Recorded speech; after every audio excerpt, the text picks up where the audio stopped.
Hello guys, आज हम आ गए हैं जेई एडवांस के रिवीजन के ऊपर कि 3D ज्योमेट्री को अच्छे से कवर अप कर लेते हैं। इसके सवाल काफ़ी ज़्यादा आते हैं जेई एडवांस के अंदर। तो यहाँ पे काफ़ी सवाल आज कवर अप करने वाले हैं, लेकिन ये ध्यान रखना हम सिर्फ रिवीजन कर रहे हैं। मैं यहाँ पे आपको आंसर नहीं बताने वाला हूँ। तो मैं बस ये चाहता हूँ कि मेरे क्वेश्चन बताने से पहले आप बस ये सोच लो कि इस क्वेश्चन को प्रोसीड कैसे करना है, इस क्वेश्चन को कैसे कर सकते हैं, तरीके सोचो, ताकि तुम्हारी ही इंप्रूवमेंट होगी। तुम्हें पता लगेगा किस किस चीज़ में तुम लैग कर रहे हो। तो यहाँ पे डिस्कस करते हैं सबसे पहला क्वेश्चन, जो कि जेई एडवांस 2022 पेपर 1 का है। तो यहाँ पे क्वेश्चन कह रहा है कि let P1 and P2 be two planes given by. तो यहाँ पे दो प्लेन की इक्वेशन गिवन है और तुम्हें बोला है which of the following straight lines can be an edge of some tetrahedron whose two faces lie on P1 and P2। देखो, सबसे पहली बात, टेट्राहेड्रन क्या होता है? टेट्राहेड्रन एक ऐसी ज्योमेट्री है जिसके 4 फेसेस होते हैं और वो 4 के 4 ट्राइंगल होते हैं। ठीक है, इन सम सेंस। तो यहाँ पे तुम्हें एक टेट्राहेड्रन अगर थोड़ा सा ट्राई करूँ बनाने का, टेट्राहेड्रन कुछ ऐसा सा लगेगा। ठीक है, ठीक है, ये पीछे वाली लाइन है। तो यहाँ पे टेट्राहेड्रन टाइप का ज्योमेट्री है। तो यहाँ पे अब देखो, अगर आप कोई भी दो फेस को P1 और P2 मान लेते हो, तो आपको पता ही है कि वो आपस में कैसे होंगे, इंटरसेक्ट करेंगे। तो मान लो, ये बाहर वाले की बात कर रहा हूँ, बाहर वाला ये जो प्लेन है ये आपका P1 हो गया, वैसे ही बाहर वाला जो दूसरा प्लेन है आपका P2 हो गया। ठीक है, ये आपका पूरा एकदम सिनेरियो हो गया जो चल रहा है क्वेश्चन में।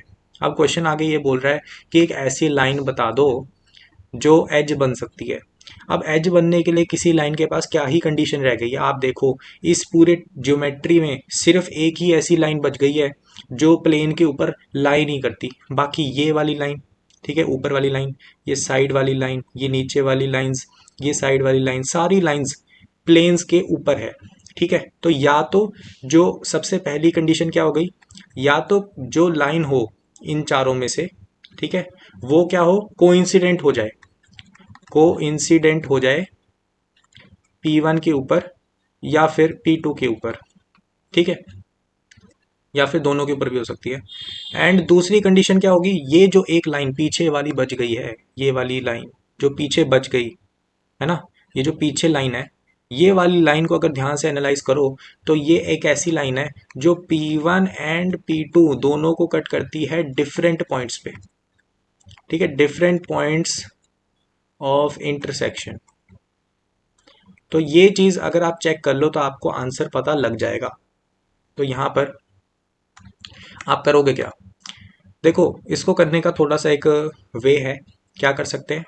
देखो, इसके इक्वल आप लैम्डा मान सकते हो, ये हमारा पैरामीटर होता है, सबको पता है। तो यहाँ से आप ना पैरामेट्रिक में अपने कोऑर्डिनेट्स रख सकते हो। एक्स आपका आ जाएगा 0 टाइम्स लैम्डा प्लस 1, वैसे ही वाई कोऑर्डिनेट आप रख सकते हो 0 लैम्डा प्लस 1, वैसे ही जेड रख सकते हो 5 लैम्डा प्लस 1। ठीक है, ये जब चीज़ आपने करी, तो अगर ये जो दोनों इक्वेशन है P1 और P2, इसमें आपने जब इन चीज़ों को डालोगे तो आपको जो कंडीशन है वो मिल जाएगी, लैम्डा मिल जाएगा आपको।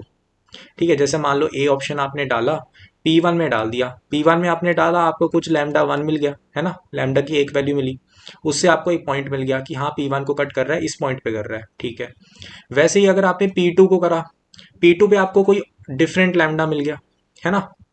तो डिफरेंट लैम्डा मिला तो क्या बात हो गई कि हाँ, ये तो भाई करता है। ठीक है, तो यहाँ पे आपको ये पता लगा कि डिफरेंट पॉइंट्स पे करता है, तो ए ऑप्शन आंसर हो जाएगा। ऐसा टाइप का होगा आपका जो भी प्रोसीडिंग चलनी है। और जैसे एक और चीज कंडीशन हो जाएगी कि मान लो अगर एक प्लेन को कट ही ना करता हो, है ना, एक प्लेन पे कट कर रहा है, ठीक है, और दूसरे प्लेन पे कट भी नहीं कर रहा, तो इसका मतलब तो ये हो गया कि वो एज नहीं बना सकता, है ना, क्योंकि वो एक प्लेन को कट कर रहा है और दूसरे के तो पैरेलल हो जाएगा ना, तभी तो नहीं कट करेगा उसको लाइन, है ना।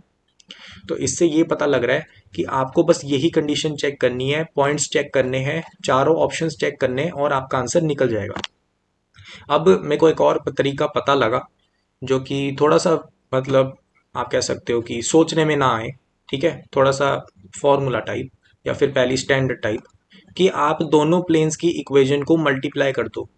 जैसे आपने पेयर ऑफ स्ट्रेट लाइन पढ़ा है, वैसे ही पेयर ऑफ प्लेन्स, ये वाला कॉन्सेप्ट है, पेयर ऑफ प्लेन्स। ठीक है, तो करना तो आपको यहाँ पे भी यही है कि सबके एक्स वाई जेड कोऑर्डिनेट्स निकाल लो और उसको इसमें पुट कर दो। अगर लैम्डा की दो वैल्यूज आ रही हैं तो बढ़िया बात है, अगर लैम्डा की एक वैल्यू आ रही है तो गड़बड़ बात है। ठीक है। और क्या कहते हैं, एक वो भी केस हो जाएगा कि लैम्डा अगर इन्फानाइट आ जाए, तो इसका मतलब कि किसी एक प्लेन में वो लाई करता है ना, तो वो भी आपका आंसर होगा। तो आपका लैम्डा इक्वल टू 2 आंसर होगा, lambda equal to infinite answer होगा, और लैम्डा इक्वल टू 1 आपका आंसर नहीं होगा। तो ऐसे करके आपको इस क्वेश्चन को करना है। आई थिंक आपको अब तक समझ लग गया होगा इस क्वेश्चन को कैसे कर सकते हैं। अच्छा क्वेश्चन है ये, इसको ऐसे नहीं बोलूंगा, अच्छा क्वेश्चन है, क्योंकि इसको काफ़ी लोगों ने छोड़ा भी है एक्चुअली। ठीक है, अच्छा क्वेश्चन है। चलते हैं हमारे नेक्स्ट क्वेश्चन पे, जो कि बहुत ज़्यादा अच्छा है और इम्पॉर्टेंट है। ठीक है, ऐसी फॉर्म देखने को नहीं मिलती। देखो, जेई एडवांस 2020 पेपर 1 का सवाल है। S be the reflection of a point Q. S reflection है पॉइंट क्यू का with respect to the plane, this plane, ये प्लेन का रिफ्लेक्शन है। ठीक है, इस प्लेन के अबाउट रिफ्लेक्शन करा हुआ है, क्यू पॉइंट का एस बनता है। फिर हमें बोला है कि भाई T N P real parameters हैं। ठीक है, I cap J cap K cap वो तो पता ही है, अलोंग थ्री पॉजिटिव, हाँ ये भी पता है। If the positive vectors, sorry position vectors of Q and S R, Q पता है, एस एस दिया हुआ है ना, ये हमें निकालना पड़ेगा। Then which of the following is are true. तो देखो, बहुत ही बेसिक, बहुत ही सिंपल स्ट्रेट फॉरवर्ड सवाल है, लेकिन यहाँ पे अटकने वाली चीज़ क्या है कि ये फॉर्म क्या है, ये कौन सी फॉर्म है। ये असल में पैरामेट्रिक फॉर्म है किसी प्लेन की। ये भी एक फॉर्म होती है, इसमें हम क्या करते हैं कि दो पैरामीटर्स का यूज़ करते हैं ताकि हम प्लेन को दर्शा पाए। ठीक है, तो यहाँ पे जैसे अगर आप टी और पी को सेपरेट करो तो आपको आर वेक्टर क्या मिला, आर वेक्टर आपको मिल जाएगा, आप पहले कांस्टेंट वाला ढूंढोगे ना, यहाँ पे के कैप प्लस टी टाइम्स, यहाँ पे अंदर क्या आएगा, यहाँ पे आएगा माइनस आई कैप, माइनस आई कैप, और यहाँ पे आ जाएगा प्लस जे कैप, और फिर आपके पास आ जाएगा पी हमारा पैरामीटर, फिर हम अंदर वेक्टर आएगा माइनस आई कैप प्लस के कैप।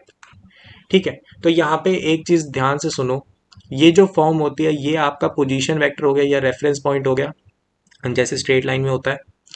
दूसरी ये जो चीज है और ये चीज है, आपको ये थोड़ा सा इंट्यूशन से भी पता लग गया होगा कि ये दो जो वेक्टर्स हैं ये असल में इस प्लेन की इक्वेशन या प्लेन पर लाई करते हैं। ठीक है, तो आपको पता लग जाएगा ये दोनों प्लेन्स पे लाई करते हैं, L1 एंड L2। ठीक है, ये आपका रेफरेंस हो गया। तो अब आप इजीली प्लेन की इक्वेशन कार्टेशियन फॉर्म में बना सकते हो। L1 क्रॉस L2 करके आप n वेक्टर निकाल लो। ठीक है, तो इसको हम कर लेते हैं। यहाँ पर हमारे पास क्या आ जाएगा, और फिर हम इसको भी यूज़ कर सकते हैं ना, तो यहाँ पे सीधा ही यूज़ कर लेते हैं। हमारे पास एक फॉर्म होती है ऑलरेडी हमारे पास एक फॉर्म होती है कि हमें क्या करना है, सिंपली इसके कोऑर्डिनेट्स लिखने हैं। एक्स माइनस यहाँ पे ए वेक्टर का कोऑर्डिनेट क्या आ गया, ज़ीरो, आई कैप वाला ज़ीरो है ना, वाई माइनस ज़ीरो, वैसे जेड के साथ वन आ रहा है तो वन, ये हमारा डेटर्मिनेंट में होता है। ठीक है, और यहाँ पर आपके पास L1 के कोऑर्डिनेट्स रख दो, वन 1 0, और यहाँ पे आ जाएगा -1 0 1, इसको रख दो 0 क्योंकि ये को प्लेनर एक प्लेन बना रहा है। तो यस, इसको सॉल्व करने के बाद आपको मिलेगा x plus y plus z equal to 1। ठीक है, जब आपने इसको सॉल्व कर लोगे, ये चीज़ जब आपको मिली तब तो मामला एकदम सिंपल है। इमेज किसी प्लेन के अबाउट किसी का निकालते हैं हम, तो उसका एक डायरेक्ट फॉर्मूला होता है। तो फॉर्मूला क्या होता है, ये मान लो प्लेन है। ठीक है, प्लेन की इक्वेशन मान लो a x plus b y plus c z minus d equal to 0 है। यहाँ पे ऊपर एक पॉइंट है x1 coma y1 coma z1, और इसके अबाउट यहाँ पे जो रिफ्लेक्शन आ रहा है वो तुम्हारा x comma y comma z जो तुम्हें निकालना है, ये तुम्हारा q हो गया, सॉरी ये तुम्हारा q हो गया, ये तुम्हारा s हो गया। तो यहाँ पे फॉर्मूला क्या निकलता है कि x minus x1 divided by a equal to y minus y1 divided by b, z minus z1 divided by c equal to -2 times a। यहाँ पे ये पॉइंट पुट कर दो ना प्लेन में, तो a times x1 plus b times y1 plus c times z1 minus d divided by a square plus b square plus c square. तो सब ने ये फॉर्मूला पढ़ा होता है। इधर से आपके पास नीचे वाला जो ये आपका अल्फा था, ये बीटा था, ये गामा था, इन तीनों की वैल्यूज निकल जाएंगी, ऑप्शंस चेक कर लोगे। स्ट्रेट फॉरवर्ड सा सवाल है, फॉर्मूले डाले हमने, एकदम सवाल हो गया। अगला क्वेश्चन है 2020 पेपर 2 का। तो यहाँ पे ये क्वेश्चन क्या कह रहा है, alpha comma beta comma gamma be real numbers such that alpha square plus beta square plus gamma square is not equal to 0 and alpha plus gamma equal to 1। Suppose the point 3 comma 2 comma -1 is the mirror image of the point 1 comma 0 comma -1 with respect to the plane alpha x plus beta y plus gamma z equal to delta, then which of the following statements is are true. True पूछा है। ठीक है, देखो ये तो बहुत ही simple सा सवाल हो गया। इसका तो आंसर भी मुझे लग रहा है कि लिखने की ज़रूरत ज़्यादा होगी नहीं। ये देखो ऊपर मिरर के लिए फॉर्मूला दिया हुआ था कि मिरर इमेज निकालने का फॉर्मूला, इसको डायरेक्टली अप्लाई करना है इस क्वेश्चन में। बस ये डिसाइड कर लो कि x1 y1 z1 वाला कौन सा पॉइंट रखना है और फिर आंसर निकलने लगेगा। तो यहाँ पे देख सकते हो कि यहाँ पे मैं ये पॉइंट मान रहा हूँ कि ये पॉइंट मेरा क्या है, यहाँ पर S बन जाएगा। ठीक है, नहीं यहाँ पे ये वाला S बन जाएगा ना, ये S बन जाएगा, ये मेरा Q बन जाएगा। तो यहाँ पर मेरे को S माइनस क्यू वाले कोऑर्डिनेट्स लिखने होते हैं। तो 3 - 1 डिवाइडेड बाय ए यहाँ पर मेरा अल्फ़ा है, ध्यान रखना।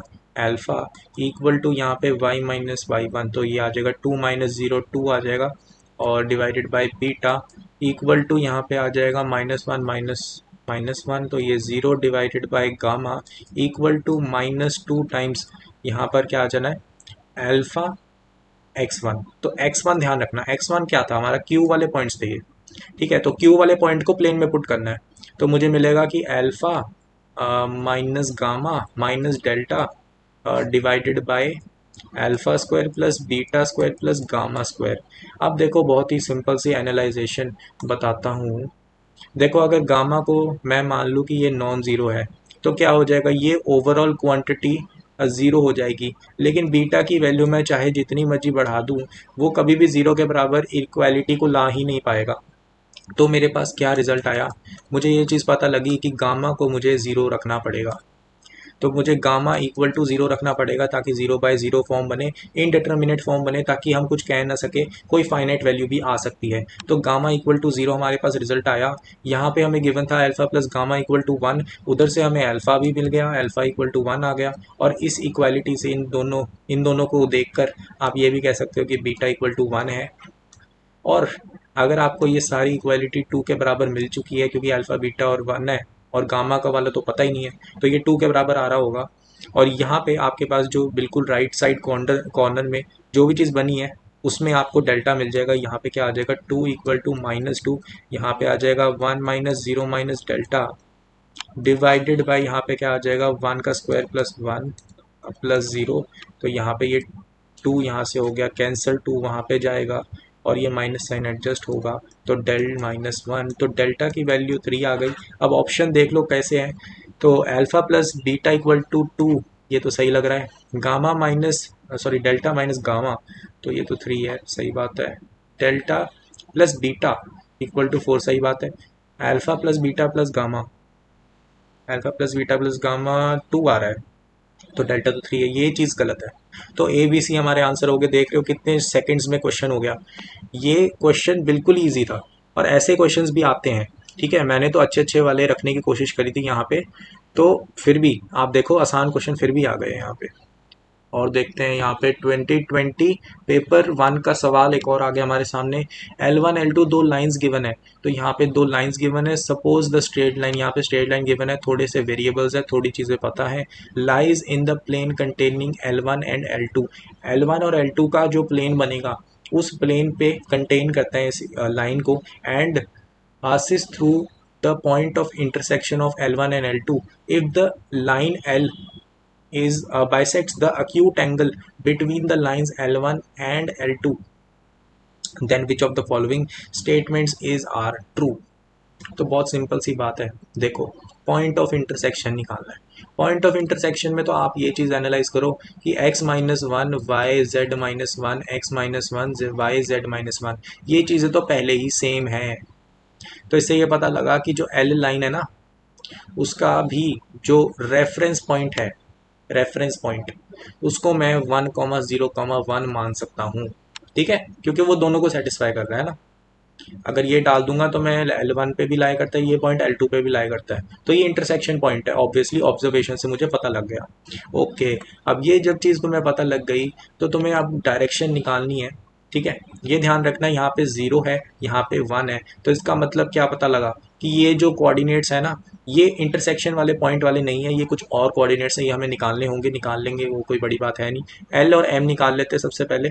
तो देखो, एल और एम निकालने के लिए तुम्हें निकालना पड़ेगा कि डायरेक्शन क्या है। डायरेक्शन देखेंगे कैसे, यहाँ पे बोला है bisects the acute angle between L1 and L2।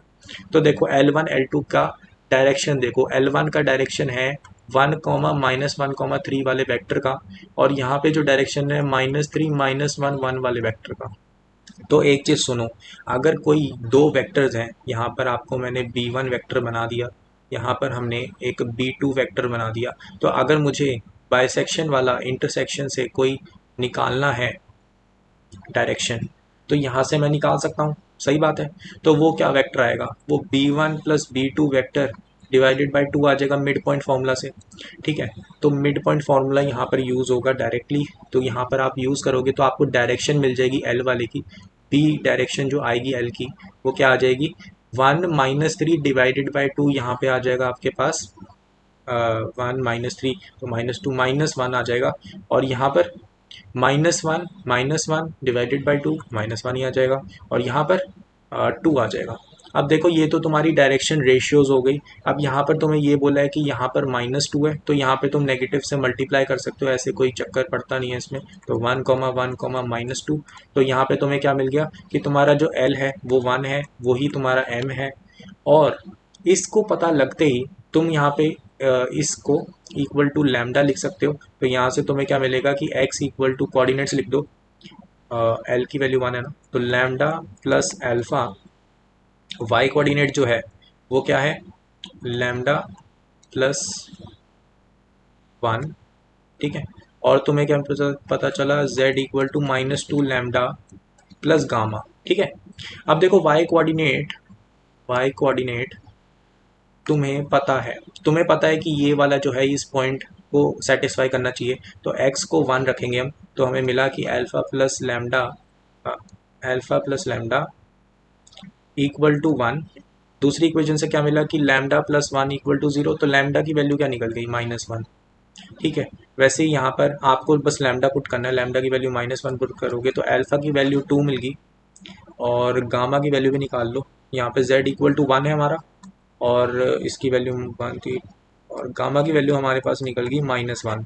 ठीक है, तो अब ऑप्शन चेक करने हैं, सिंपल है, 2 -1, तो यहाँ पे 3, ये ऑप्शन सही हो गया। L plus m equal to 2, L और M दोनों 1 है, तो ये चीज़ सही है, फिर ये चीज़ तो गलत हो जाएगी, है ना। तो यहाँ पे आपके पास आंसर सेकंड्स में निकला है। देखो, अगर आप प्रॉब्लम को अच्छे से एनालाइज करोगे, सीधा सीधा आंसर निकलने हैं, और कुछ भी नहीं होना है। देखो, ऑब्जर्वेशन करी, पॉइंट ऑफ इंटरसेक्शन निकाल लिया, यहाँ पे मिड पॉइंट फॉर्मूला कर लिया यूज़, और सीधा ही हमने आंसर सॉल्व कर लिया, इसमें कुछ बड़ी बात है ही नहीं। ठीक है, ये जो टॉपिक है बिल्कुल आप लगा लो 1 से 2 मिनट के क्वेश्चन होते हैं, अगर ज़्यादा से ज़्यादा बने, वरना 30 सेकंड के। तो यहाँ पे अगले क्वेश्चन पे चलते हैं हम। अगला क्वेश्चन हमारा क्या कह रहा है, जेई एडवांस 2019 पेपर 2 का सवाल है। L1 हमें लाइन गिवन है, L2 हमें एक और लाइन गिवन है, L3 हमें एक और लाइन गिवन है। अब यहाँ पे थोड़ा सा इंटरेस्टिंग काम है, for which point Q on L2 पे एक पॉइंट Q है। ठीक है, can we find a point P on L1 and the point R on L3 so that P, Q and R are collinear। ठीक है, तो यहाँ पे हमें ये बोला गया है कि P जो Q है, ठीक है, Q पे ऐसे कौन से पॉइंट्स हैं, ठीक है, जो ऑप्शंस होंगे हमारे, है ना, आंसर हमारे Q वाले पॉइंट्स होंगे, कि L1 पे हमें कोई P पॉइंट मिल जाए, और R पे हम L3 पे हमें कोई R पॉइंट मिल जाए जो कोलिनियर हो। ठीक है, कोलिनियर हो। तो देखो, हम सबसे पहले क्या करने वाले हैं कि ये जो है हमारे पास आर वेक्टर क्यू का, यहाँ से हम एक, तुम कह सकते हो, अज्यूम करते हैं, है ना, अज्यूम करते हैं कुछ पॉइंट्स को। यहाँ पे हम पॉइंट को अज्यूम करेंगे तो हमें एक्स कोऑर्डिनेट क्या मिल जाएगा, म्यू, और वाई कोऑर्डिनेट क्या मिल जाएगा, ये सॉरी यहाँ पे लैम्डा, ये तो 0 हो जाएगा, ये 0 कॉमा म्यू कॉमा 1। ठीक है, ये आपका पॉइंट होगा क्यू पे। ठीक है, पी पे जो पॉइंट होगा उसकी कोऑर्डिनेट्स क्या होंगे, lambda comma zero comma zero. और वैसे ही इसके कोऑर्डिनेट्स क्या होंगे, वन वन वन आएगा ना, और वहाँ ठीक है, वन कॉमा वी लगा लो, है ना। तो यहाँ पे आपके पास ये होंगे इन जनरल कोई भी पॉइंट्स अगर L1 L2 L3 पे लाई करते हैं। सो हम ऐसा कर देते हैं, यहाँ पे वेक्टर बना लेते हैं। पी क्यू एक वेक्टर हो जाएगा, वो समथिंग एक मल्टीपल आना चाहिए क्यू आर वेक्टर के, ठीक है। तो यहाँ पे पी क्यू वेक्टर अगर तुम बनाओगे तो lambda comma minus mu comma one, ठीक है। और यहाँ पे आ जाएगा के टाइम्स क्यू आर वेक्टर। तो क्यू आर वेक्टर अगर तुम देखोगे तो यहाँ पे क्या आ जाएगा, कुछ भी ले लो, ऐसे माइनस किसी को भी कर दो, ऐसे कोई चक्कर नहीं इसमें। One comma one minus mu comma v minus one, ठीक है। तो सबसे पहले तुम्हें क्या कंडीशन मिली, लैम्डा इक्वल टू के, ठीक है, ये कंडीशन मिली। और minus mu equal to k times minus k mu, ठीक है। और क्या मिला तुम्हें, और तुम्हें ये मिला कि भाई जो वन है वो इक्वल टू के वी माइनस के हो जाएगा। एक चीज़ ध्यान रखना, के इक्वल टू लैम्डा आ चुका है, तो यहाँ पे इस इक्वेशन में डाल सकते हो।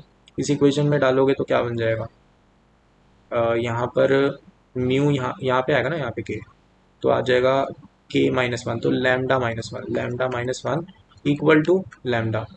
तो म्यू की वैल्यू आ गई lambda by lambda minus one, ठीक है। और और अपने पास आ जाएगा इस वाली इक्वेशन से, इस वाली इक्वेशन में के को लैम्डा डालोगे तो वी की वैल्यू क्या आ गई, one divided by lambda plus one, ठीक है, ऐसा आ गया। तो one plus lambda by lambda, तो ये आ गई वी की वैल्यू, ठीक है। तो ये सब वी की वैल्यूज आ गई हैं। अब हमें ढूंढना था कि म्यू की कौन सी वैल्यूज कोलिनियर बना देंगी, ठीक है। तो कोलिनियर के लिए तो यही होगी ना कंडीशन, ये कंडीशन तो हमने लगा दी। अब हमें देखना है कि कौन सा ऑप्शन सेटिस्फाई कर सकता है। म्यू की वैल्यू अगर मैं रख दूं -1/2 या फिर ज़ीरो रख दूं, हाँ, म्यू की वैल्यू अगर मैंने ज़ीरो रख दी तो मेरे पास आया कि लैम्डा इक्वल टू ज़ीरो हो गया। लेकिन ये चीज़ तो यहाँ पे पॉसिबल नहीं है ना। यहाँ पे कोई वी वेक्टर वी की वैल्यू नहीं आएगी मेरे पास, क्योंकि यहाँ पे one plus lambda divided by lambda है। तो ये चीज़ पता लगी, ये चीज़ आंसर नहीं हो सकता, ठीक है। समझ आया, देखो फिर से रिपीट कर रहा हूँ। एक कंडीशन आपके पास क्या गिवन है कि mu equal to lambda divided by lambda minus one है। दूसरी कंडीशन है कि v equal to one plus lambda divided by lambda है, ठीक है। आपको म्यू इक्वल टू जीरो वाली कंडीशन आपने चेक करी बी ऑप्शन, तो आपको ये पता लगा कि भाई लैम्डा को तो जीरो होना पड़ेगा। लेकिन वी ऑप्शन में आप वी वाले में देख सकते हो जीरो होने पे अच्छा, मतलब आप कह सकते हो कि फर्क पड़ जाएगा, है ना। सो या ये ऑप्शन नहीं हो सकता, ठीक है। फिर आ गया कि अगर तुमने इसको वन रख दिया, डी ऑप्शन देखते हैं। अगर तुमने म्यू को वन रखा तो आपके पास आएगा lambda minus one equal to lambda, तो minus one equal to zero. तो ये तो भाई मैथ्स में हमने कभी minus one equal to zero proof नहीं करा है, तो ये चीज़ तो गलत हो जाएगी, है ना। वैसे ही तुम चेक कर सकते हो, ए ऑप्शन चेक कर लो, मान लो तो -1/2, तो म्यू को -1/2 तुमने रखा, lambda divided by lambda minus one, यहाँ पे आ जाएगा minus lambda plus one equal to two lambda, यहाँ पे आ गया तुम्हारे पास three lambda equal to one, lambda की वैल्यू आ गई 1/3। वही तुम यहाँ पे पुट करोगे तो तुम्हारे पास कोई वी भी निकल के आ जाएगा, वो क्या आ जाएगा 4/3, फोर, हाँ 4 आ गया, है ना, ठीक है, हो जाएगा। तो यहाँ से ए ऑप्शन आपका आंसर आया। वैसे ही अगर नेगेटिव कर देते, पॉजिटिव कर देते ना इसको, तो अगर तुम इसको पॉजिटिव करते तो यहाँ पे नेगेटिव साइन आता, तो यहाँ पे आपके पास आ जाता लैम्डा इक्वल टू वन, ठीक है, नहीं sorry, lambda equal to one नहीं आता, लैम्डा इक्वल टू -1 आ जाता ना। तो लैम्डा इक्वल टू -1 आ जाता आपके पास। तो लैम्डा इक्वल टू -1 जैसे ही आया तो उसको तुम वी में पुट करोगे तो तुम्हारे पास वी भी कुछ आ ही जाएगा, ज़ीरो आ गया, तो ठीक है। तो ए और सी इस क्वेश्चन के आंसर हो जाएंगे, बी और डी है नहीं। तो आई थिंक काफ़ी सिमिलर सा और इजी सा क्वेश्चन है। यहाँ पे ये तो बहुत ही बेसिक सी चीज़ हमने यहाँ पे यूज़ करी और देख लिया कि ये वैलिड है कि नहीं। वो काफ़ी आसान आसान टाइप के क्वेश्चंस होते हैं, बस तुम्हें पता होना चाहिए कि अप्लाई कैसे करना है ना। तो ये क्वेश्चन है 2019 पेपर वन का, यहाँ पे तुम देख सकते हो फिर से दो लाइंस गिवन है। यहाँ पे एक की इक्वेशन हमें गिवन है, दूसरे की पोजीशन वेक्टर गिवन है, दोनों की position vector respectively. If L3 is a line which is perpendicular to both L1 and L2 and cuts both of them, है ना, दोनों को कट भी करती है। तो तुम्हें बताना है कि नीचे दिए गए ऑप्शन में से कौन सा तुम्हारा आंसर हो सकता है। अब देखो एक चीज ऑब्जर्व करो कि भाई सबकी डायरेक्शन जो है वो सेम है, तो इस चीज़ में तो टाइम वेस्ट करने का कोई फ़ायदा नहीं। मुझे सीधा सीधा पता लगा, अगर ये मेरी डायरेक्शन B1 है, ये मेरी डायरेक्शन B2 है, सॉरी इसको B1 रख लेते हैं ना, B1 इसको B2, तो मेरे पास सीधा इसकी जो डायरेक्शन है वो B ये आ जाएगी क्रॉस प्रोडक्ट करके। अंधा विश्वास करो, क्योंकि ये तो ऑप्शन एक ना एक तो सही होगा ना, तो सारे सेम है तो यही आंसर आना है, वो क्यों करूँ कैलकुलेट, क्रॉस प्रोडक्ट क्यों करूँ। तो सीधा मेरे पास ये आ गया कि परपेंडिकुलर टू बोथ डायरेक्शन तो ये होगी। ठीक है, तो मैं डायरेक्शन मिल गई बिना सॉल्व करे। फिर हमारे पास हमें करना क्या है कि कट्स बोथ ऑफ देम। अगर दोनों को कट कर रही है तो ऐसे होगा ना, जैसे मान लो कि ये तुम्हारी दो लाइन है, तुम कह सकते हो ये दोनों लाइंस हैं, स्क्यू लाइंस भी हो सकती है ना, स्क्यू लाइंस, हाँ, तो हो सकता है कि दूसरी लाइन कुछ ऐसी है, तो अगर आप 3D में इमेजिन करो तो दोनों को कट कर रही है। ठीक है, ऐसी लाइन, ठीक है, तो ये हमारी L3 हो जाएगी। ठीक है, तो ये हमारी L1 है और ये L2 है। ठीक है, तो हमें इसके कोऑर्डिनेट, इसके तो मैं आराम से लिख सकता हूँ, कोऑर्डिनेट्स लिख दो इसके पैरामेट्रिक फॉर्म में, क्या बनेंगे इसके, क्या बन जाएंगे, -λ+1 और क्या आ जाएगा 2λ और 2λ। ठीक है, इसके कोऑर्डिनेट्स लिख दो भाई, इसके क्या आ जाएंगे 2μ, -μ, 2μ। ठीक है, क्लियर है। अब जैसे ये तुमने लिखा तो तुम्हें ये पता है कि पॉइंट ऑफ इंटरसेक्शन ही निकालना है और कट्स बोथ ऑफ देम, तो ऐसी होनी चाहिए कि दोनों को कट करे। दो इंटरसेक्टिंग लाइंस परपेंडिकुलर हैं, उसका कोई पॉइंट है, हाँ ठीक है। देखो अगर दो लाइंस यहाँ पे परपेंडिकुलर बोल दिया ना, L1 और L2 परपेंडिकुलर हैं, ठीक है, एक दूसरे के, और तुम साफ साफ देख सकते हो कि अगर दो लाइंस इंटरसेक्टिंग हो उसकी कंडीशन क्या होती है पता है। ये तुम्हारी L1 है, ये तुम्हारी L2 है, तो यहाँ पे अगर L1 की इक्वेशन में ऐसे लिखूँ a+λ b1 a1 b1, या फिर a लिख देते हैं ना, यहाँ पे a और यहाँ पे b, तो यहाँ पे दूसरी की इक्वेशन लिख देता हूँ c+λ d। तो कंडीशन क्या होती है इंटरसेक्टिंग लाइंस की, कि भाई जो b है, ठीक है, जो b है वो कोई मल्टीपल नहीं होना चाहिए d के वेक्टर का, मतलब पैरेलल नहीं होना चाहिए। ठीक है, और कोप्लेनर करने के लिए हम क्या करते हैं कि a-c b d, इन तीनों का हम ले लेते हैं क्रॉस प्रोडक्ट, और क्रॉस प्रोडक्ट करने के बाद हमें इसको कर देते हैं ज़ीरो। ठीक है, box product, sorry box product कर देते हैं और आंसर ज़ीरो। तो ये कंडीशंस आपको लगानी पड़ेंगी 2 बार, है ना, इंटरेस्टिंग। तो आपको ये मिला, पहली बात तो आपको ये पता है कि B1 cross B2 equal to B होगा। ठीक है, इतना तो कन्फर्म है। दूसरी बात आपको ये पता लग रही है कि भाई ये चीज़ तो ठीक है, यहाँ पे क्या करना है हमें, यहाँ पे मैं पहले L3 और L1 का करूँ अगर, तो मुझे ये पता लगना है कि एक तो मुझे ऑप्शंस को भी थोड़ा ध्यान रखना पड़ेगा ना शायद, शायद, है ना। हम्म, ठीक है, तो सबसे पहले हम ये लगाएंगे। ठीक है, हमें थोड़ा सा ऑप्शंस के हिसाब से भी चलना पड़ेगा। सो यहाँ पे हम करेंगे, यहाँ पे हमने लैम्डा रखा, म्यू रखा, पॉइंट्स पता लग गए, पर पॉइंट्स का करेंगे क्या, यहाँ पे भी लाइन है, यहाँ पे तो डायरेक्टली आएगा, फिर चेक करना पड़ेगा ना। हम्म, ठीक है, एक चीज़ कर सकते हैं, एक चीज़ कर सकते हैं,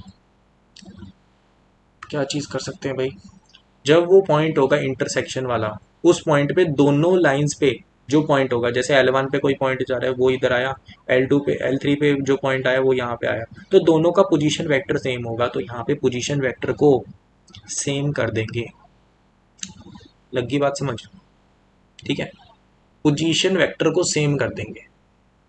ए ऑप्शन को चेक कर लेते हैं, है ना। ए ऑप्शन को अगर तुम चेक करोगे तो तुम्हें क्या मिल जाएगा कि भाई यहाँ पर आई कैप तुम्हारा क्या है, आई कैप मतलब यहाँ पे आ जाएगा 8/9 प्लस 2t।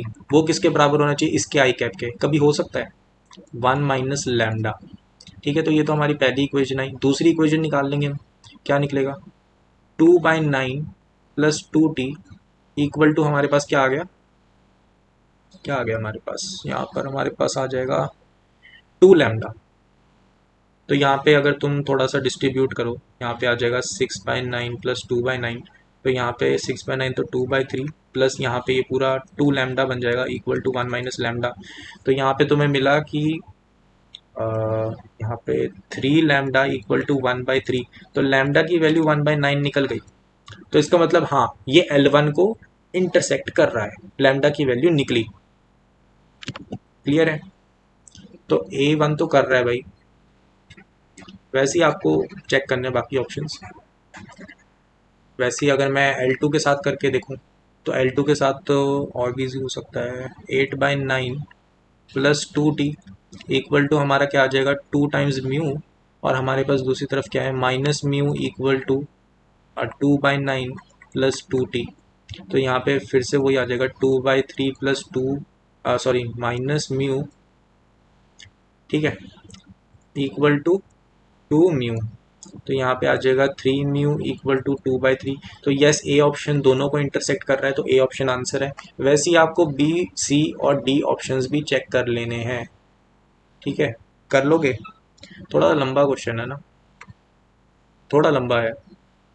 देखो ये तरीका भी है, बट ये और लंबा हो जाएगा, इसलिए मैंने नहीं करा। यहाँ पे कैलकुलेशन थोड़ी इजी हो सकती है, इसलिए मुझे लग रहा है कि इजी हो सकती है कैलकुलेशन, इसलिए दिए हुए हैं थोड़े से, मतलब ठीक ठीक है, हो जाएगा, है ना।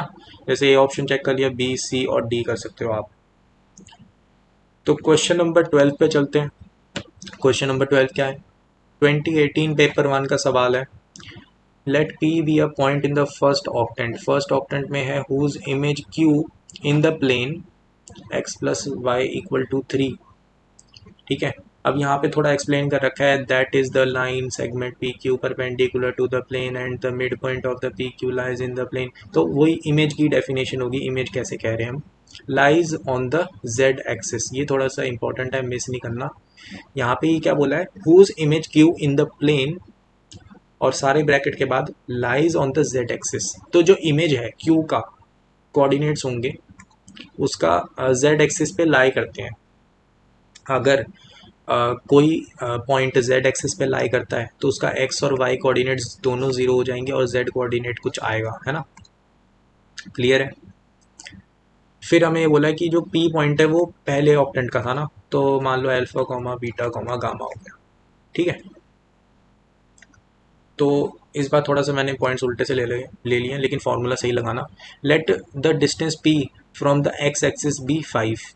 देखो पी का डिस्टेंस एक्स एक्सिस से तो उसका क्या हो जाता है, क्या होता है वो, एक्स एक्सिस से डिस्टेंस जो है वो 5 है। वो actually square root of beta square plus gamma square हो जाएगा इक्वल टू 5, और कुछ नहीं। ठीक है, इतना आप कर लेते हो, ये तो बढ़िया बात है ना। Distance from x axis is this. ठीक है, क्लियर है। फिर हमारे पास आ जाएगा, if R is the image of P in the x y plane, R is the image of P in the x y plane, then the length of P R. देखो R is the image of P in x y plane. अगर x y plane के across तुम किसी का लोगे ना image, तो ये तुम्हारा एक्स वाई प्लेन मान लो। ठीक है, तो ये इसका जेड कोऑर्डिनेट हो गया पी का, ये इसका जेड कोऑर्डिनेट वाली दूरी हो गई पूरी जेड। ठीक है, और आर यहाँ पर आ जाएगा। तो यहाँ पे पी आर का जो आंसर है वो 2 टाइम्स जेड है, जो कि जेड कोऑर्डिनेट पी का है। तो 2 टाइम्स गामा मेरे को आंसर निकालना है इस क्वेश्चन में। ठीक है, क्लियर है, तो ये भी जेड होगा ना। क्लियर है, इतना हो गया। तो यहाँ पे मेरे को गामा की वैल्यू निकालनी है कुल मिला के। ठीक है, सो यहाँ पर हम सबसे पहले तो ये लगाएंगे इमेज वाला जो कॉन्सेप्ट है ना। तो यहाँ से अल्फा बीटा गामा का थोड़ा सा इजी सा रिलेशन बनने के चांसेस हैं। तो यहाँ पर P है उसका इमेज हमने क्यों निकाला है, तो हमें रखेंगे 0 - अल्फ़ा डिवाइडेड बाय प्लेन का 1 आ जाएगा equal to 0 - beta divided by 1 equal to हमारे पास आ जाएगा Z1 - gamma divided by 0 equal to क्या आ जाएगा, इक्वल टू हमारे पास आ जाएगा -2 टाइम्स हमने प्लेन में पुट करना है, पर किसको पुट करना है, P को पुट करेंगे ना, ठीक है। P को पुट करेंगे alpha plus beta -3 divided by 1 + 1 का, हाँ ठीक है 1 + 1 आएगा, तो ये तो 2 बन के यहाँ से तो हट गया, ठीक है। तो हमें यहाँ पर एक चीज़ समझनी है कि ये चीज़ फाइनाइट है, ठीक है। तो यहाँ पे -alpha equal to -beta equal to Z1 - gamma divided by 0 equal to ये गिवन है 3 - अल्फ़ा प्लस बीटा। यहाँ पे एक चीज़ समझो, ये जो डिनोमिनेटर में 0 ये तो एक इंडेफिनाइट नॉट डिफाइंड फॉर्म बना देगा अगर ऊपर न्यूमरेटर 0 नहीं हुआ, तो इसकी वजह से आपको क्या मिला, Z1 इक्वल टू गामा होना चाहिए, ठीक है। उसके बाद आपको ये भी पता लग रहा है कि अल्फ़ा इक्वल टू बीटा है, क्लियर है, इसी इक्वेशन से पता लग रहा है।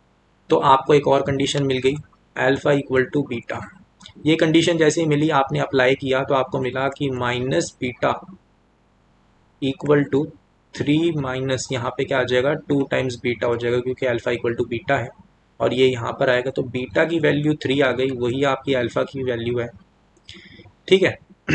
बीटा की वैल्यू 3 आती है, आपको ये डिस्टेंस वाली कंडीशन गिवन थी, तो यहाँ पे गामा की वैल्यू ऑब्वियसली 4 होना चाहिए, तो गामा की वैल्यू 4 आ गई, तो आपको 2 टाइम्स गामा निकालना था, तो आंसर आपका 8 आ गया, क्लियर है। छोटे छोटे से क्वेश्चंस हैं, थोड़ा थोड़ा आप इन्फॉर्मेशन को जोड़ते जाओगे तो आंसर निकलता जाएगा। अब देखो 2018 पेपर 1 का एक और सवाल है, ये थोड़ा सा इंटरेस्टिंग सवाल है क्योंकि इसमें कुछ ज़्यादा करना नहीं है, फॉर्मूले लगाओ आंसर निकालो, सिंपल बात है।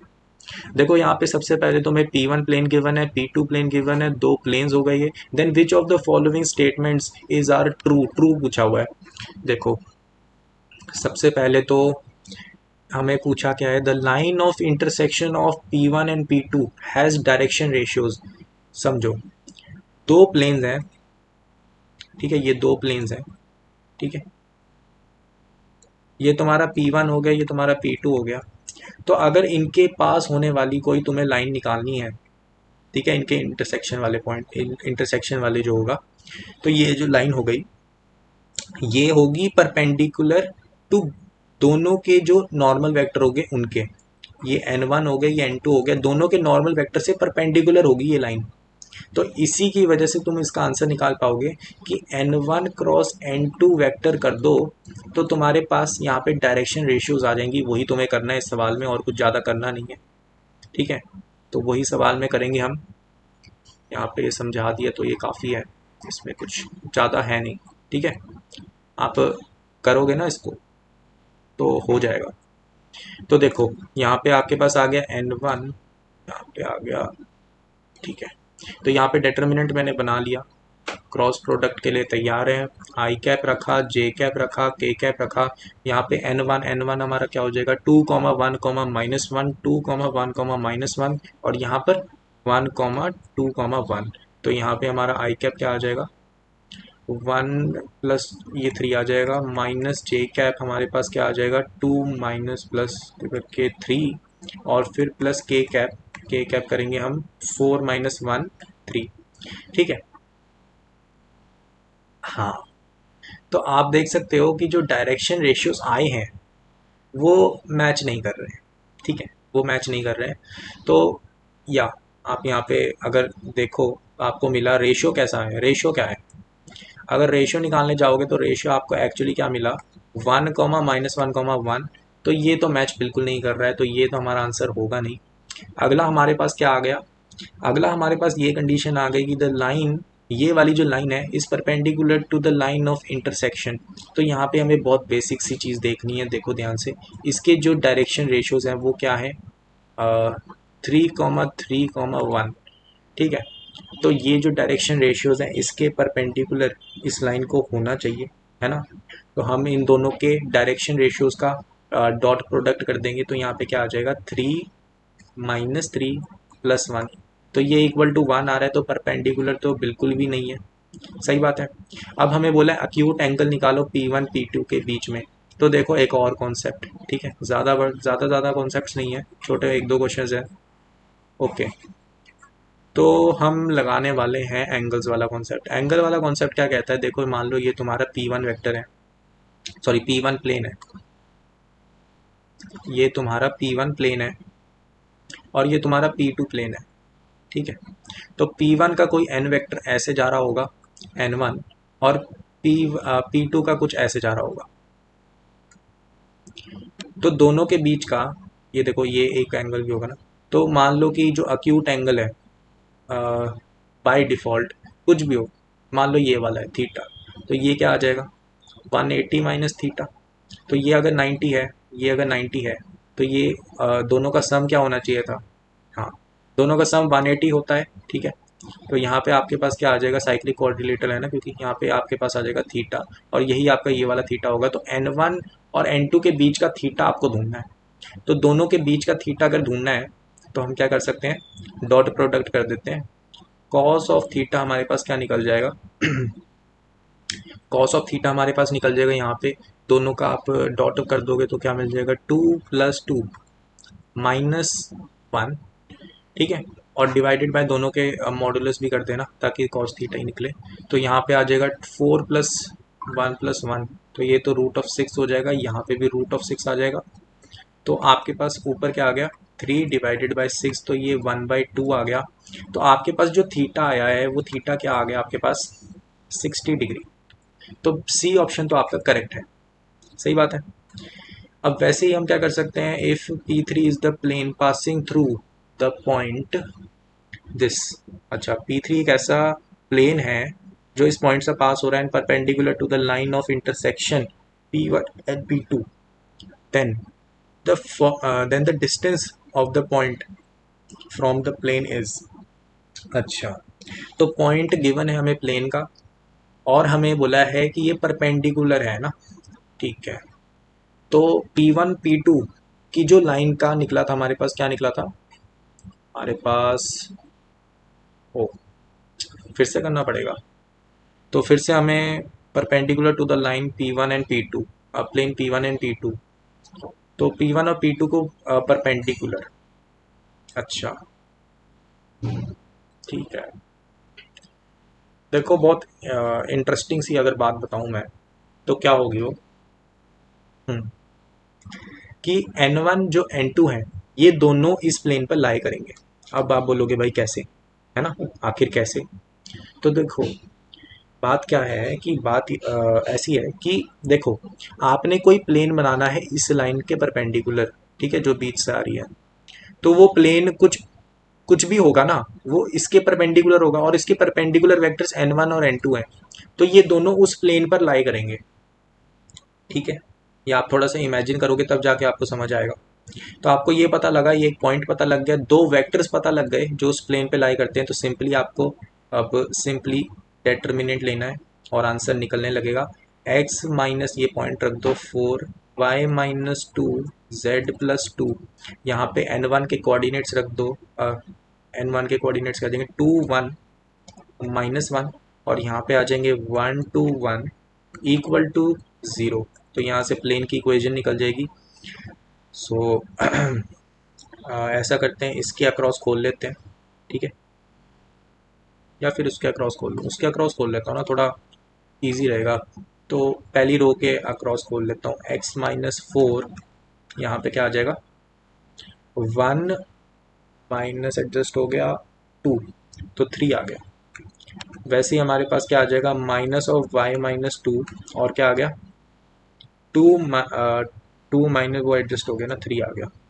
और आ गया हमारे पास z+2, और क्या आ गया 4 -1, तो हमारे पास आ गया 3, ठीक है। अब याद आ गया मेरे को, वही कोऑर्डिनेट्स आ जाएंगे, मतलब वेक्टर्स तो वही है ना, वो हमने इरेज कर दिया था इसलिए फिर से करना पड़ रहा है थोड़ा सा, ठीक है, =0।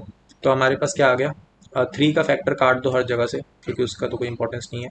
x-y+z, यहाँ पे आ जाएगा +2, यहाँ पे -4 और यहाँ पे +2, तो +2 +2 -4, तो ये तो =0 ऐसे आ गया। अब इसका डिस्टेंस फ्रॉम एक पॉइंट का डिस्टेंस किसी प्लेन से निकालना बहुत ही सिंपल है, फॉर्मूला होता है पुट कर दो। ठीक है, फॉर्मूला याद है? फॉर्मूला याद नहीं है तो मैं बता देता हूँ। ऐसा होता है, अगर प्लेन की इक्वेशन कुछ ऐसी है, a x plus b y plus c z minus d, तो उसका जो डिस्टेंस आता है किसी पॉइंट से, क्या करना है आपको, इसमें पुट कर दो। ठीक है, इस इक्वेशन में पुट करोगे तो a x one plus b y one plus c z one minus d का determinant divided by a square plus b square plus c square का स्क्वायर रूट, ये आपका आंसर होता है। इस क्वेश्चन में भी ऐसे ही करना है, पुट करें। चलो कर देते हैं। पुट करूंगा तो क्या मिलेगा यहाँ पर, 2 - 1 + 1 डेटर्मिनेंट, आप sorry modulus square root of इसका ही आना था मुझे, तो 1 + 1 + 1, तो ये आ गया 2/√3।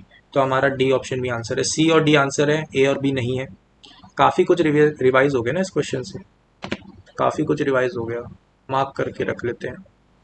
काफ़ी कुछ रिवाइज करने के लिए अच्छा है क्वेश्चन ना। फिर हमारे पास आ गया अगला question, 2016 paper 2, 2016 all time good paper. तो चलो बात करते हैं इसके बारे में। अब तो इसके जो सवाल है वो काफ़ी लोगों को पता लग जाते हैं। Let P be the image of the point, यहाँ पर पी जो है इमेज है। ठीक है, पी इमेज है इस पॉइंट का with respect to this plane. Then the equation of the plane passing through point P and containing the straight line.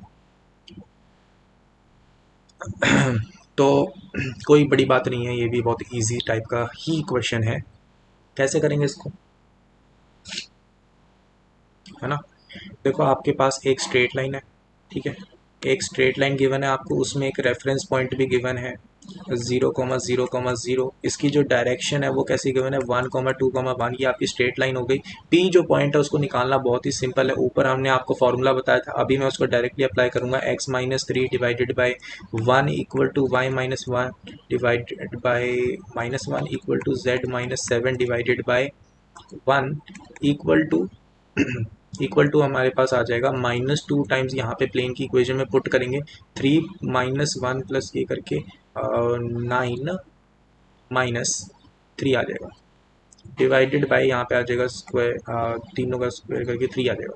तो यहाँ पे ये आ जाएगा 6, ये आ जाएगा 2, तो यहाँ पे ये इक्वल टू आ गया -4। ठीक है, तो x की वैल्यू तो आपके पास निकल गई -1, y की वैल्यू आपके पास क्या निकल गई, वो 4 हो जाएगा, 5 हो जाएगा, 5 है ना, और z की वैल्यू क्या निकल गई, 3। तो आपके पास एक और पॉइंट है -1 5,3। अब आपको इक्वेशन लिखनी है प्लेन की, तो वो लिखना बहुत ही सिंपल है। देखो आपको क्या करना पड़ेगा, यहाँ पे आपको इस लाइन की इक्वेशन भी निकाल लो। ठीक है, इस लाइन की इक्वेशन अगर आपने निकाल ली तो आपको दोनों का क्रॉस प्रोडक्ट करना है, तो आपको n वेक्टर मिल जाएगा। n वेक्टर मिल गया तो इस पॉइंट का इस्तेमाल करके आप सीधा ही लाइन की या फिर प्लेन की इक्वेशन लिख सकते हो। ठीक है, प्लेन की इक्वेशन क्या आ जाएगी,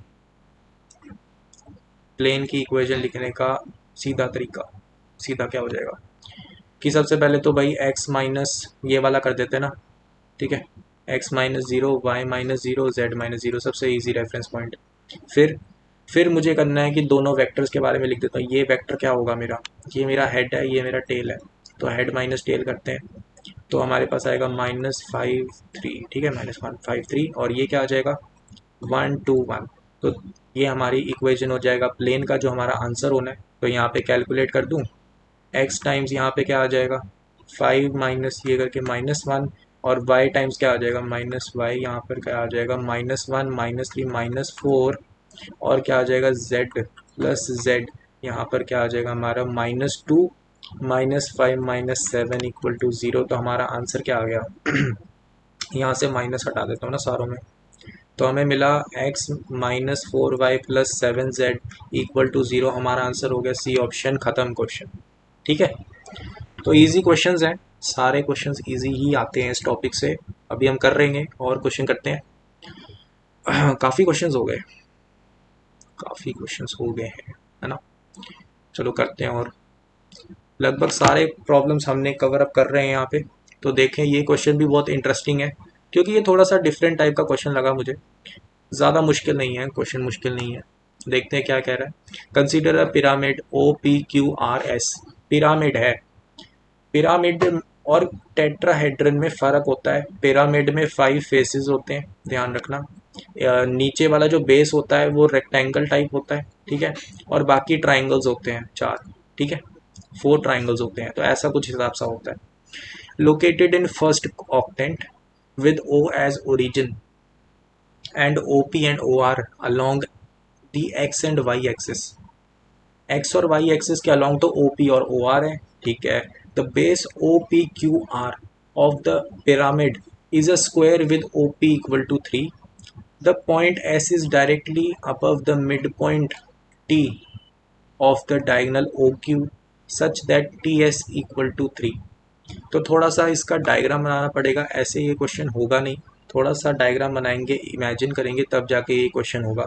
तो यहाँ पे क्या करते हैं हम, यहाँ पर हमने बना देते हैं एक्सिस, ठीक है, एक्सिस बनाते हैं। 3D में थोड़ा सा सोचना पड़ेगा आपको, तब जाके थोड़ी सी बात बनेगी। यहाँ पर आपको क्या बोला है, यहाँ पे मैं बना देता हूँ Z एक्सिस, ये मेरे बन गई Y एक्सिस, ये मेरी बन गई X एक्सिस। यहाँ पे ये बोला है कि जो हमारा OP है और OR है वो X एक्सिस के और Y एक्सिस के अलोंग है। तो ये मेरा क्या हो गया, OP हो गया, ठीक है। तो यहाँ पे OP और ये हो गया OR, ठीक है, तो ये OR हो गया।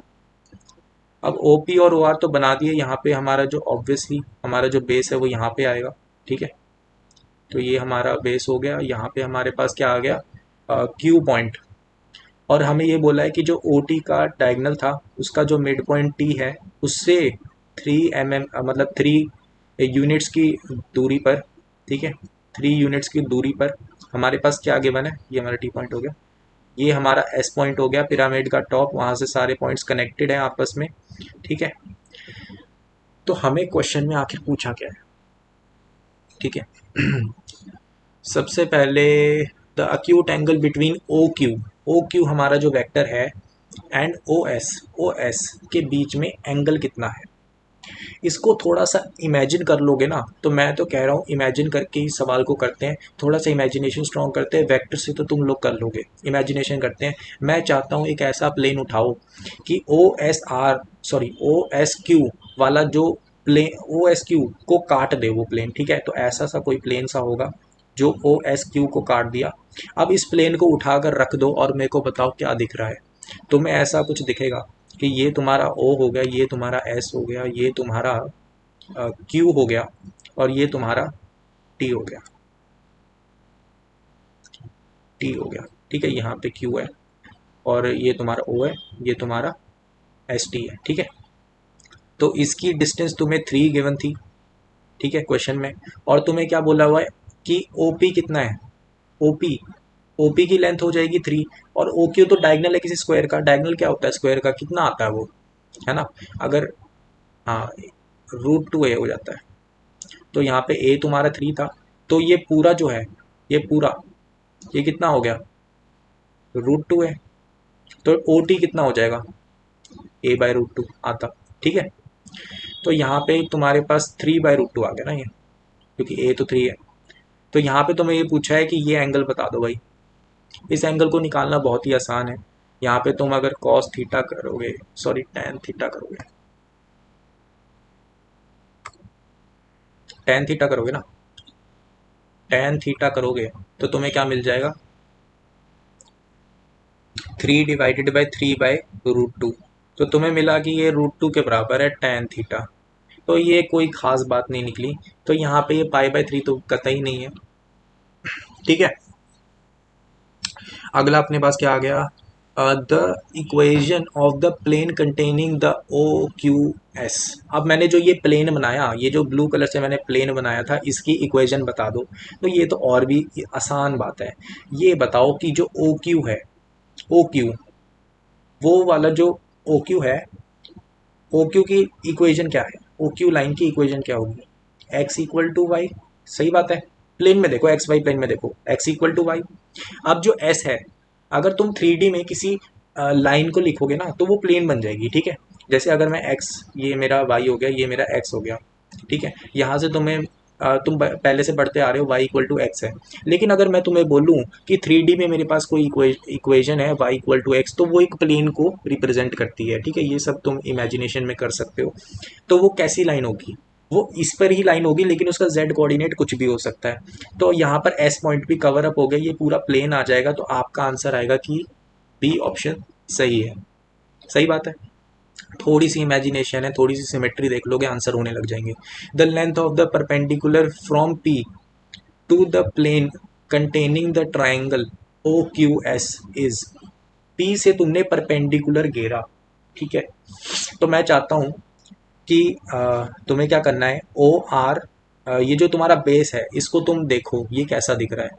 यहाँ पर मैं क्या करता हूँ, थोड़ा सा लाइंस बनाकर एक स्क्वायर बना देता हूँ और फिर हम एनालाइज करते हैं। तो ये हमारा स्क्वायर हो गया, ये तुम्हारा हो गया पी, ये तुम्हारा हो गया ओ, ये तुम्हारा हो गया आर, ये हो गया तुम्हारा क्यू। तुम्हें यहाँ पे पता है कि तुम्हारा जो प्लेन है वो ये लाइन करता है, और यहाँ पे तुम्हारा मिड पॉइंट हो गया। तो तुम्हें पी से इसका डिस्टेंस बताना है, तो ये तो तुम्हें पता है, ये तो सिंपली टी पॉइंट पे इसका डिस्टेंस आ जाएगा, ये डिस्टेंस निकालना कोई बड़ी बात है नहीं। ये परपेंडिकुलर भी होता है, जिनको पता होगा, है ना, स्क्वायर में तो काफ़ी सिमेट्री है। तो ठीक है, यहाँ पे तुम्हें ये पता है ये 45 डिग्री है, ठीक है, और ओ टी कितना था तुम्हारा, 3/√2, ठीक है, उतना ही ये आ जाएगा 3/√2। तो तुम्हारा आंसर यहाँ पे 3/√2, ये देखो कितना आसानी से निकल रहे हैं, अगर तुम ज्योमेट्री समझ लो कितने आसानी से सवाल निकलते हैं। The perpendicular distance from O to the straight line containing R S. R S वाली जो स्ट्रेट लाइन बनेगी उसके ऊपर परपेंडिकुलर गिराना है। क्लियर है, आर एस, अच्छा आर एस ना, आर एस, ठीक है,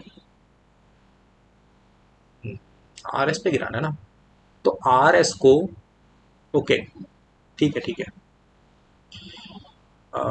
इसको करने का तरीका बहुत ही सिमिलर सा है, ठीक है, चलो, इसको हम वेक्टर से कर सकते हैं वैसे अगर क्लैरिटी रखनी है, लेकिन मेरे हिसाब से इसको ऐसे भी करा जा सकता है कि जो टी है इसके ऊपर ही एस है ना, तो आर एस मतलब तुम ये कह रहे हो कि ये जो लाइन होगी, ये वाली लाइन है ना, 3D में सोचना, इसको थोड़ा ऊपर है ये, यहाँ पे रेड लाइन ना, ठीक है, इस टी पॉइंट के ऊपर, मतलब तुम्हारे स्क्रीन के सामने यहाँ पर एस पॉइंट है, ठीक है, तो तुमने क्या करा, तुमने ये कहा कि ओ से परपेंडिकुलर गिरना है मुझे आर एस वाली लाइन पे, ठीक है, तो आर एस वाली जो लाइन है उस पर परपेंडिकुलर तो तुम्हें देखना पड़ेगा ना, यहाँ पे थोड़ा सा सोच के करना पड़ेगा ये, ठीक है, आर एस की इक्वेशन लिख के तुम कर सकते हो, आर एस की इक्वेशन लिख दो ना। आर के कोऑर्डिनेट्स क्या हैं, आर के कोऑर्डिनेट्स तुम्हारे हो जाएंगे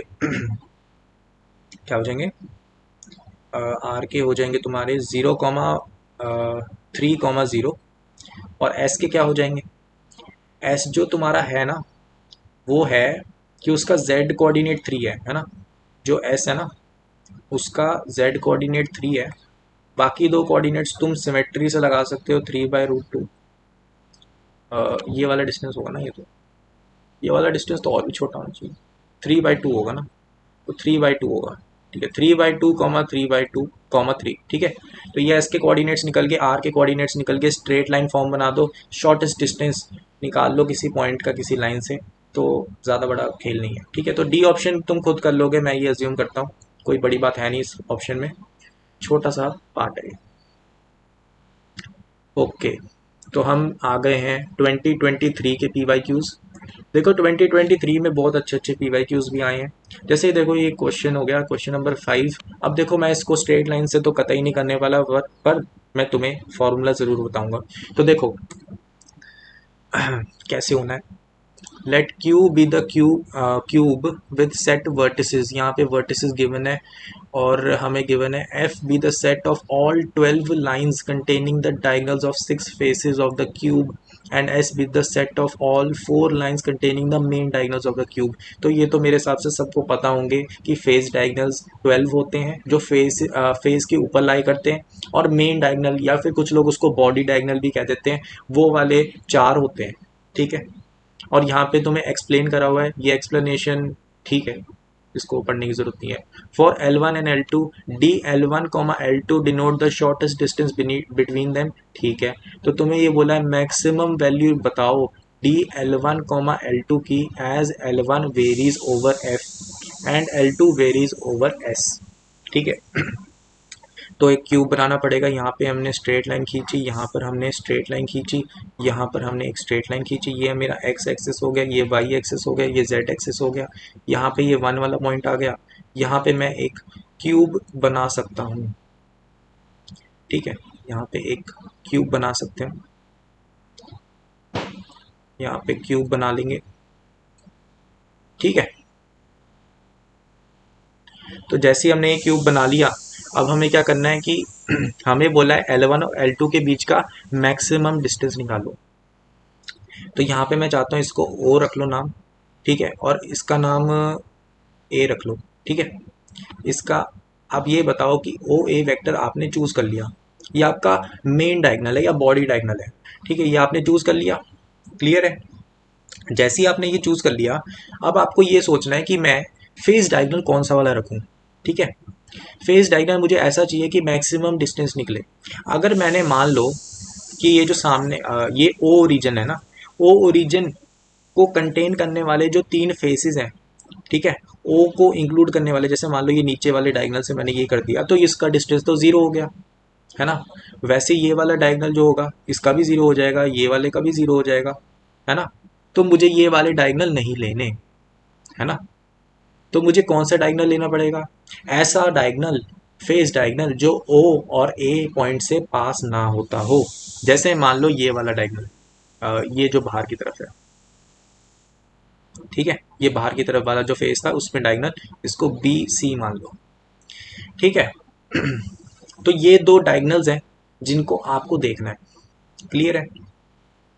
अब सुनो, बहुत इंटरेस्टिंग बात है, बहुत मज़ेदार बात है। यहाँ पे अगर मैं इस पॉइंट को नाम दे दूँ, मान लो N, तो मैं चाहता हूँ कि OA जो वेक्टर है उसका आप थोड़ा सा, अगर आपको जो आपको मैक्सिमम वैल्यू चाहिए ना शॉर्टेस्ट डिस्टेंस की, कि ज़्यादा से ज़्यादा क्या होगा, तो वो इनका ही आएगा। ठीक है, अब देखो शॉर्टेस्ट डिस्टेंस और शॉर्टेस्ट डिस्टेंस है भाई, ठीक है। मैक्सिमम तो इसलिए दिया था क्या, कि ताकि आप OA और O वो वगैरह ना ले लो ना, बाकी है ना 0 आ जाएगा वरना तो आंसर। तो अभी आपको बताना है, अब आप करोगे क्या, OA को प्रोजेक्ट करो इस फेस पे, तो आपको क्या मिलेगा, NA, है ना, ये वाला डायगोनल मिलेगा। तो आपको क्या मिला, यहाँ पे एक इंटरसेक्शन पॉइंट है T।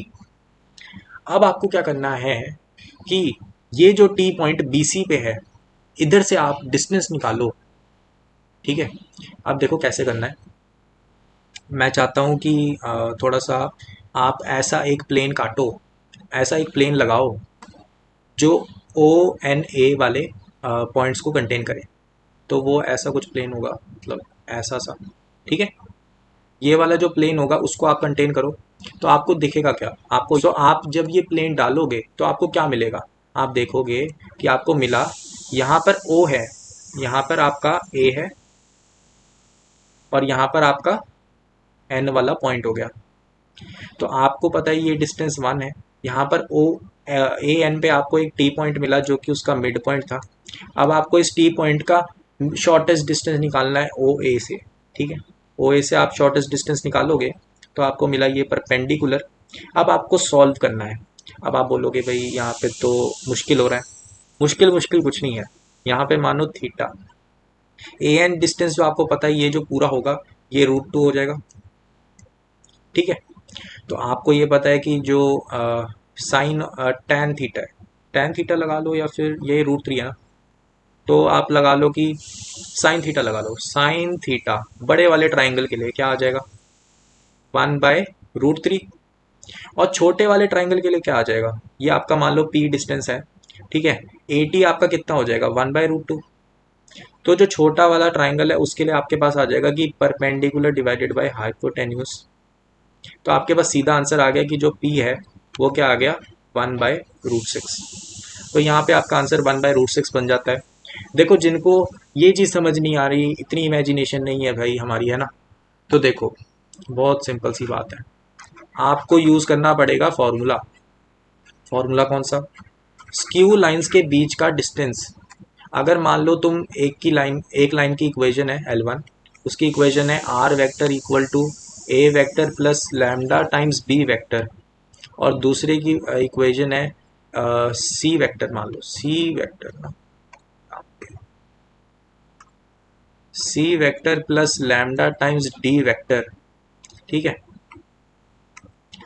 तो हमारे पास क्या आ जाएगा कि भाई अब आपको लगाना पड़ेगा formula shortest distance between skew lines का, जो कि होता है हमारा A माइनस सी, ठीक है। फिर आपके पास आ जाता है कि बी वेक्टर डी वेक्टर, इन तीनों का बॉक्स प्रोडक्ट कर दो divided by B vector cross D vector का मॉडुलस, ठीक। ये चीज़ अगर कर दोगे तो शॉर्टेस्ट डिस्टेंस आपके पास आ जाएगा सिंपली। और ये तो आप कर ही सकते हो यार, ये मतलब सिंपल है, आपको वेक्टर की इक्वेशन बना लो और फिर कर लो। कोऑर्डिनेट्स आपको पता है इन सबके ना, क्यूब ही है ये, यूनिट क्यूब है, तो यहाँ पे आप सबके कोऑर्डिनेट्स पता कर सकते हो, तो ये फॉर्मूला तो बहुत आसानी से लग जाएगा। जिनको थोड़ा सा ज़्यादा मतलब मेरे को एनालाइजेशन ज़्यादा है थोड़ी सी, इसीलिए मैं इतना देख पाया, लेकिन जो नहीं देख पा रहे हैं उनके लिए ये चीज़ भी एग्जिस्ट करती है, तो ये सवाल ऐसे भी हो जाएगा, ठीक है। तो हम बढ़ते हैं हमारे लास्ट सवाल पर, जेई एडवांस 2023 पेपर 1 वाला। तो ये क्वेश्चन को कर लेते हैं। ये क्वेश्चन भी थोड़ा सा इम्पोर्टेंट है, क्योंकि यहाँ पर थोड़ी सी इमेजिनेशन को अच्छा रखना है। यहाँ पे हमारे पास है L1 L2 be the lines, यहाँ पे पोजीशन वेक्टर 2 हमें गिवन है। Let x be the set of all the planes h that contain line L1, L1 को कंटेन करता है h प्लेन, और हमें ये बोला हुआ है TH denote the smallest possible distance between the points of L2 and H, ठीक है। तो H नॉट हमारा क्या है, एक ऐसा प्लेन है, be a plane in X for which DH naught is the maximum value of DH as H varies over the plane. तो देखो एक ऐसी बात है, यहाँ पे हमारे पास एक स्ट्रेट लाइन है, तो यहाँ पे कोई प्लेन होगा। अब देखो यहाँ पे ये प्लेन रिस्ट्रिक्टेड नहीं है, यहाँ पे मेन बात ये है कि ये प्लेन रिस्ट्रिक्टेड नहीं है, ठीक है। यहाँ पे मैंने एक प्लेन बना दिया, तो ये प्लेन जो है रिस्ट्रिक्टेड नहीं है, ये प्लेन रोटेट हो सकता है, ये पीछे की तरफ जाएगा, ये आगे की तरफ आ जाएगा, तो ये रोटेटेबल है, ठीक है। इस लाइन के अबाउट ये प्लेन रोटेट हो सकता है, लेकिन मेरे को क्या करना है, इस प्लेन को ऐसा एडजस्ट करना है कि मेरे को शॉर्टेस्ट डिस्टेंस जो है वो मैक्सिमम करना है। तो मैक्सिमम कैसे होगा कि ये मेरी लाइन L1 है, जो दूसरी लाइन मेरी L2 है, ठीक है। L2 लाइन से मैं ये चाहूँगा ये जो प्लेन है, ये जो प्लेन है, ये प्लेन इस लाइन के पैरेलल हो जाए, ठीक है।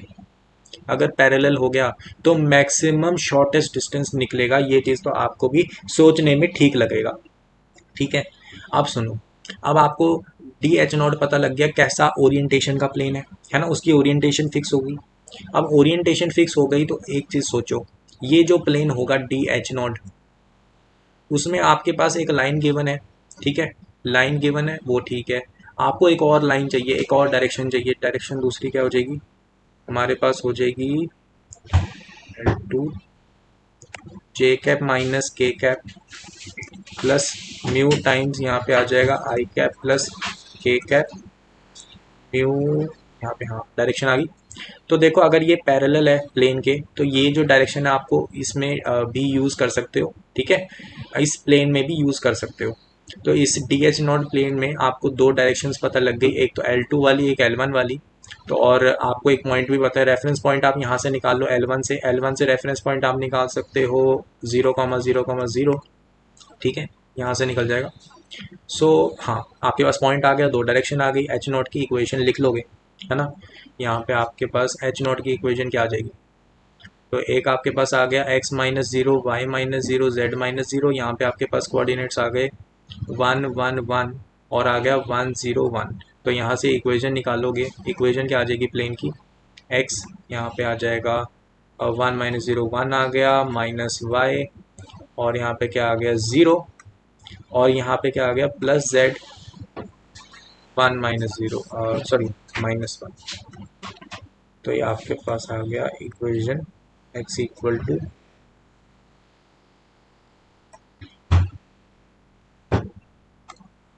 आपके पास इक्वेशन आ गया x equal to Z,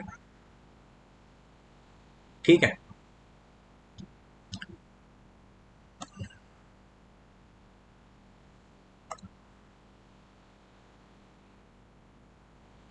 x equal to Z.